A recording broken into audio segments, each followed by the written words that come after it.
Hello friends, good afternoon. स्वागत है आप सबका शिव कृपा क्लासेज पर। दोस्तों, इस वीडियो में हम लोग सीआरपीएफ टेट्समैन परीक्षा 2023 के 10 जुलाई के आल शिफ्ट में पूछे जा सकने वाले जीके जीएस व करंट अफेयर्स के संभावित महत्वपूर्ण प्रश्नों को सॉल्व करेंगे। दोस्तों, ये वीडियो हमारा आपके एग्जाम में पूछे जा रहे प्रश्नों के लेवल व प्रश्नों के टॉपिक्स और टेंस पर आधारित एक महत्वपूर्ण वीडियो है। तो दोस्तों, आप लोग इन्हें कॉन्सेंट्रेट होकर सॉल्व करें। क्वेश्चंस कम सही होने पर पुनः प्रश्नों का रिवीजन करें ताकि 10 जुलाई की आल शिफ्ट में आप लोग अच्छे से अच्छा स्कोर कर सकें। तो चलिए दोस्तों, ज़्यादा समय न लेते हुए हम लोग इन संभावित महत्वपूर्ण प्रश्नों को सॉल्व करना शुरू करते हैं। दोस्तों, क्वेश्चन नंबर 1 है, नोबेल पुरस्कार प्राप्त करने वाले प्रथम भारतीय कौन थे? वनडे एग्जाम का फेवरेट क्वेश्चन दोस्तों, बार बार पूछा गया क्वेश्चन है। राइट आंसर होगा इसका नोबेल पुरस्कार प्राप्त करने वाले प्रथम भारतीय थे रविंद्रनाथ टैगोर। अगला क्वेश्चन है, स्वच्छ भारत अभियान का नया नाम क्या रखा गया है? करंट का मोस्ट इंपॉर्टेंट क्वेश्चन दोस्तों। आप लोग जानते हैं विभिन्न ऑर्गेनाइजेशंस के नाम, प्लेसों के नाम चेंज किए गए हैं, तो जो भी मोस्ट इंपॉर्टेंट बनते हैं हम लोग उनको भी यहाँ पे प्रिपेयर करने का प्रयास करेंगे। राइट आंसर होगा इसका स्वच्छ भारत अभियान का नया नाम बदल कर रखा गया है सुंदर भारत। अगला क्वेश्चन है, जनगणना से 2011 की जनगणना के अनुसार भारत की साक्षरता दर कितनी है? तो 74.04% है, यानी 74.04% है 2011 की जनगणना के अनुसार भारत की लिटरेसी यानी कि साक्षरता दर। सबसे ज़्यादा किस राज्य की, ऐसे भी पूछ लिया था तो केरल का है। अब सबसे कम किसका है, ये आप लोग कमेंट करके बताएंगे। अगला क्वेश्चन, भारत में राष्ट्रीय यानी या वित्तीय आपातकाल की घोषणा कौन कर सकता है? ये पूछा जा रहा है, यानी कि राष्ट्रीय आपातकाल, नेशनल इमरजेंसी। राइट आंसर होगा इसका दोस्तों राष्ट्रपति के द्वारा किया जा सकता है। अगला क्वेश्चन, पानी में घुलनशील विटामिन कौन कौन से हैं? तो विटामिन बी और विटामिन सी पानी में घुलनशील है, यानी कि जल में, और बाकी विटामिन जो हैं ए डी ई के ये सारे वसा में घुलनशील है। बार बार पूछा गया है, आप लोग ध्यान दीजिएगा। बी सी जल में है, बाकी वसा में। अगला क्वेश्चन, डिस्कवरी ऑफ इंडिया पुस्तक के लेखक कौन है? राइट आंसर होगा दोस्तों Pandit Jawaharlal Nehru. Discovery of India यानी कि भारत की खोज पुस्तक के लेखक पूछा गया पंडित जवाहरलाल नेहरू। अगला क्वेश्चन, अल्लाह रखा किस वाद्य यंत्र के लिए मशहूर थे? तो तबला से थे। किसके? तबला को ये बजाते थे। मोस्ट इंपॉर्टेंट क्वेश्चन है दोस्तों, आपके हर शिफ्ट में ऐसे क्वेश्चन देखने को मिल रहे हैं। कोई तबला से हैं, कोई संतूर से हैं, कोई शहनाई से हैं, कोई बांसुरी से हैं, कोई सरोद से हैं। तो यहाँ से भी दोस्तों जितने क्वेश्चन इंपॉर्टेंट बन सकते हैं हम उनको भी लेके आ रहे हैं। अगला क्वेश्चन है हमारा, नेशनल ह्यूमन राइट डे यानी कि राष्ट्रीय मानवाधिकार आयोग पूछा जा रहा है, कमीशन। राष्ट्रीय मानवाधिकार आयोग के नए अध्यक्ष कौन बने हैं? राइट आंसर होगा अरुण कुमार मिश्रा। अगला क्वेश्चन, स्वेज नहर किन दो सागरों को जोड़ती है? राइट आंसर होगा भूमध्य सागर और लाल सागर को। वहीं अगर पनामा नहर की बात करें तो वह अटलांटिक महासागर को प्रशांत महासागर से जोड़ती है। नेक्स्ट, गीता रहस्य नामक पुस्तक के लेखक पूछे जा रहे हैं, तो बाल गंगाधर तिलक हैं गीता रहस्य नामक पुस्तक के लेखक। नेक्स्ट, माइक्रोफोन का आविष्कारक पूछा जा रहा है, यानी कि माइक्रोफोन का आविष्कार किसने किया था? राइट आंसर होगा ग्राहम बेल ने। अगला क्वेश्चन, रोहिंग्या शरणार्थी आप लोग सुने होंगे दोस्तों, काफ़ी बार चर्चा में रहा। रोहिंग्या शरणार्थी का संबंध बताने किस देश से हैं? तो ये म्यांमार से संबंध रखते हैं। नेक्स्ट, पारादीप बंदरगाह कहाँ पर स्थित है? राइट आंसर होगा ओडिशा राज्य में। नेक्स्ट, 17वां प्रवासी भारतीय दिवस सम्मेलन कहाँ आयोजित हुआ? तो इंदौर मध्य प्रदेश में किया गया। संस्करण कौन सा था? 17वां था। प्रवासी भारतीय दिवस सम्मेलन इंदौर मध्य प्रदेश में आयोजित किया गया। करंट का मोस्ट इंपॉर्टेंट क्वेश्चन है। नेक्स्ट, प्रधानमंत्री वय वंदना योजना किससे संबंधित है? ये पूछा जा रहा है, तो पेंशन से है।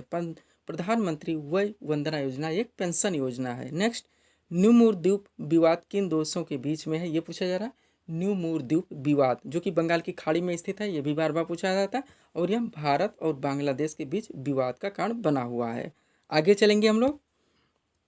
अगला क्वेश्चन है दोस्तों, दक्षिण भारत की सबसे ऊंची चोटी पूछी रहा है, तो कौन सी है दक्षिण भारत की सबसे ऊंची चोटी? अनाई मुडी है। सेकंड पे कौन है? ये भी पूछा था। दक्षिण भारत की दूसरी सबसे ऊंची चोटी तो दोदा बेटा है। दोनों आप लोग ध्यान रखेंगे, सबसे ऊंची अनाई मुडी, सेकंड पे है दोदा बेटा। नेक्स्ट क्वेश्चन, मौर्य शासक अशोक ने कलिंग पर कब आक्रमण किया? राइट आंसर होगा 261 ईसा पूर्व में। नेक्स्ट, राज्यसभा का सदस्य बनने की न्यूनतम आयु पूछी जा रही है, तो 30 वर्ष है। राज्यसभा और विधान परिषद दोनों के 30 वर्ष हैं।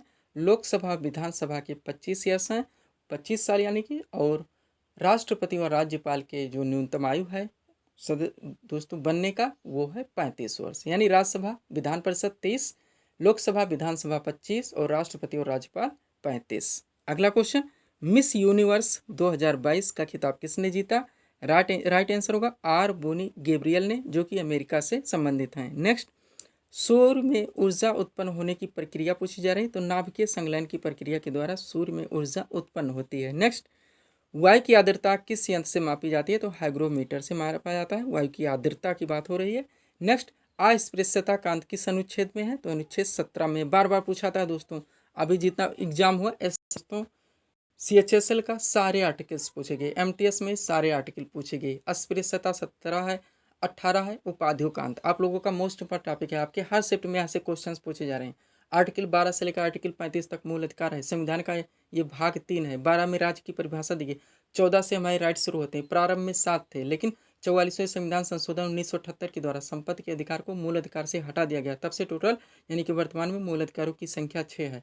14 से 18 हमारा समानता है, 19 से 22 स्वतंत्रता है, 23-24 शोषण के विरुद्ध अधिकार, 25 से 28 धार्मिक स्वतंत्रता का अधिकार, 29-30 संस्कृति एवं शिक्षा संबंधी अधिकार, 31 खाली है क्योंकि इसी में संपत्ति का अधिकार हुआ करता था, और 32 है संवैधानिक उपचारों का अधिकार। और इसमें अलग अलग आर्टिकल से सारी चीज़ पूछे जा रहे हैं। नेक्स्ट क्वेश्चन, वायुमंडल में सर्वाधिक मात्रा में कौन सी गैस पाई जाती है? तो नाइट्रोजन पाई जाती है। सेकंड पे ऑक्सीजन है, थर्ड पे आर्गन है, फोर्थ पे कार्बन डाइऑक्साइड है। नेक्स्ट, झाबेरी बहनें किस नृत्य से संबंधित है? राइट आंसर होगा मणिपुरी नृत्य से। दोस्तों इसके अलावा हमारे स्टडी चैनल श्री कृपा क्लासेस के द्वारा UP police constable, Delhi police constable, Bihar police constable, UP PSC RO वहाँ यूपी SSS से जुड़ी विभिन्न वैकेंसियों के दोस्तों टेस्ट सीरीज दिए जा रहे हैं। अगर आप लोग दोस्तों इनके कम्पिटिटर हैं, एक अच्छी प्रिपरेशन चाहते हैं, तो आप हमारे चैनल श्री कृपा क्लासेस से जरूर जुड़ें। कोई अगर आप लोगों को डाउट्स या दोस्तों जानकारी चाहिए तो आप लोग कमेंट कर सकते हैं, आपके कमेंट का रिप्लाई दिया जाएगा। क्वेश्चन है दोस्तों हमारा अगला, हेनले पासपोर्ट इंडेक्स 2023 यानी सूचकांक की बात हो रही, में भारत की रैंक बतानी है तो 50वीं रैंक है। नेक्स्ट, प्लासी का युद्ध किन दो पक्षों के बीच लड़ा गया? तो सिराजुद्दौला एवं अंग्रेजों के बीच 23 जून 1757 को बंगाल के नवाब सिराजुद्दौला वेस्ट इंडिया कंपनी के बीच में लड़ा गया था, जिसके नेतृत्व करता थे ईस्ट इंडिया कंपनी के रॉबर्ट क्लाइव, और इसमें बंगाल के नवाब सिराजुद्दौला की पराजय हुई थी। नेक्स्ट, विश्व स्वास्थ्य संगठन यानी कि WHO वर्ल्ड हेल्थ ऑर्गेनाइजेशन का मुख्यालय तो जेनेवा स्विट्जरलैंड में है। नेक्स्ट, भारत में नियमित जनगणना किसके शासनकाल में हुई? तो लॉर्ड रिपन के 1881 से शुरू हुई। 1882-72 में सर्वप्रथम लॉर्ड मेयो ने करवाया था, जो कि नियमित नहीं था। उसके बाद 81 से नियमित हुई लॉर्ड रिपन के शासनकाल से या कार्यकाल से। नेक्स्ट, साहित्य अकादमी पुरस्कार जीतने वाली प्रथम महिला थी तो अमृता प्रीतम है। नेक्स्ट क्वेश्चन, निशागंधी नृत्य किस राज्य से संबंधित है? तो केरल से। Most important question. नेक्स्ट, द्वितीय क्षेत्र के अंतर्गत क्या क्या आता है? तो निर्माण एवं विनिर्माण यानी कि औद्योगिक सेक्टर, औद्योगिक क्षेत्र आते हैं। प्रथम हमारा कृषि क्षेत्र है, जिसमें दोस्तों कृषि, वानिकी, मत्स्य की खनन उत्खनन ये सारी चीज़ें प्राथमिक में शामिल किए जाते हैं। द्वितीयक हमारा औद्योगिक सेक्टर है। तृतीयक सेवाएं, जिसमें बैंकिंग, रेलवे ये सब हैं। और भारतीय अर्थव्यवस्था में सर्वाधिक योगदान तृतीय क्षेत्र यानी कि सेवा क्षेत्र का है। नेक्स्ट, लोहे पर जंग लगना किसका उदाहरण है? तो ये ऑक्सीकरण का है। लोहे पर जंग लगना ऑक्सीकरण का उदाहरण है। अगला क्वेश्चन देखेंगे हम लोग, मौलिक कर्तव्य को संविधान में किस देश से लिया गया? तो रूस से लिया गया, पूर्व सोवियत संघ यानी कि रूस से लिया गया है। मौलिक कर्तव्य जो कि भारतीय संविधान के अनुच्छेद 51A में है। 42वें संविधान संशोधन 1976 के द्वारा सरदार स्वर्ण सिंह समिति की संस्तुतियों के आधार पर भारतीय संविधान में मूल कर्तव्यों को जोड़ा गया था। उस समय 10 थे, लेकिन 86वें संविधान संशोधन 2002 के द्वारा एक मूल कर्तव्य बढ़ा दिया गया। तब से यानी कि वर्तमान में टोटल मूल कर्तव्यों की संख्या 11 है, और यह संविधान का भाग 4A है। अगला क्वेश्चन, भारत की पहली फाइटर महिला पायलट कौन है जिन्हें विदेश में युद्ध अभ्यास के लिए चुना गया है? तो अवनी चतुर्वेदी हैं। नेक्स्ट क्वेश्चन, केरल का कौन सा त्यौहार राजा महाबली की याद में मनाया था? तो ओणम है। अब ओणम कहाँ का है ये सब पूछा था, तो केरल का है। नेक्स्ट, नालंदा विश्वविद्यालय की स्थापना किसने की थी? राइट आंसर होगा कुमारगुप्त प्रथम ने। अगला क्वेश्चन, आगरा शहर की स्थापना किसने की थी? राइट आंसर होगा सिकंदर लोदी ने। नेक्स्ट क्वेश्चन, मैडम सर नामक आत्मकथा के लेखक बताने? तो मंजरी जरूहर हैं। अगला क्वेश्चन, हॉकी विश्व कप 2023 का खिताब किसने जीता? राइट आंसर होगा जर्मनी ने। सब्सक्राइब करें दोस्तों आप हमारे चैनल श्री कृपा क्लासेज को इसी तरह के वीडियोस के लिए। आगे चलेंगे हम लोग नेक्स्ट क्वेश्चन की ओर। क्वेश्चन दोस्तों, स्वतंत्र भारत के प्रथम लोकसभा अध्यक्ष, स्टैटिक जीके का क्वेश्चन है दोस्तों। GB मावलंकर यानी कि गणेश वासुदेव मावलंकर स्वतंत्र भारत के प्रथम लोकसभा अध्यक्ष थे। नेक्स्ट, मीराबाई चानू किस खेल से संबंधित है? तो ये वेट लिफ्टिंग से हैं। नेक्स्ट क्वेश्चन, संयुक्त राष्ट्र संघ यानी कि UNO यूनाइटेड नेशंस ऑर्गेनाइजेशन का मुख्यालय कहाँ स्थित है? तो ये न्यूयॉर्क में है। अगला क्वेश्चन, इंसुलिन का प्रयोग किस बीमारी के उपचार में होता है? राइट आंसर होगा मधुमेह की। अगला क्वेश्चन, संविधान के किस संशोधन द्वारा मतदान की आयु किस वर्ष से घटाकर 18 वर्ष कर गई? तो 61वां संविधान संशोधन 1989 में हुआ था, जिसके द्वारा 21 वर्ष से मतदान की आयु घटाकर 18 वर्ष कर दी गई थी। नेक्स्ट क्वेश्चन, करगा बार बार पूछा था दोस्तों, किस नृत्य किस राज्य से संबंधित है? तो कर्नाटक राज्य से है। अगला क्वेश्चन, प्रतिवर्ष महिला दिवस कब मनाता है? तो 8 मार्च को मनाया जाता है। अगला क्वेश्चन, डायनेमो का निर्माण किसने किया था? राइट आंसर होगा माइकल फैराडे ने। नेक्स्ट क्वेश्चन, सिकंदर का सेनापति कौन था? राइट आंसर होगा सेल्यूकस निकेटर। सिकंदर का सेनापति सेल्यूकस निकेटर था। अगला क्वेश्चन दोस्तों, और इस सीरीज का सेकंड लास्ट क्वेश्चन है, हरिप्रसाद चौरसिया किस वाद्ययंत्र से संबंधित थे? तो ये दोस्तों बांसुरी से हैं। किससे? बांसुरी से। और इस सीरीज का लास्ट क्वेश्चन, नाथुला दर्रा किस राज्य में स्थित है? राइट आंसर होगा सिक्किम में। तो ये थे दोस्तों इस सीरीज के टॉप एमसीक्यूज के प्रश्न, जिसको हम लोगों ने यहाँ पे सॉल्व किए हैं। उम्मीद है दोस्तों आप सभी लोगों ने सॉल्व किए होंगे और देखे होंगे कि यहाँ से आपके कितने प्रश्न सही हो रहे हैं। ताकि वीडियोस के लिए आप हमारे चैनल श्री कृपा क्लासेस से जुड़ें, वह चैनल को सब्सक्राइब करें ताकि हमारे द्वारा दिए जाने वाले सभी वीडियोस आप करब से सबसे पहले देख सकें। तो मिलते हैं दोस्तों नेक्स्ट वीडियोज़ में। Thanks for watching.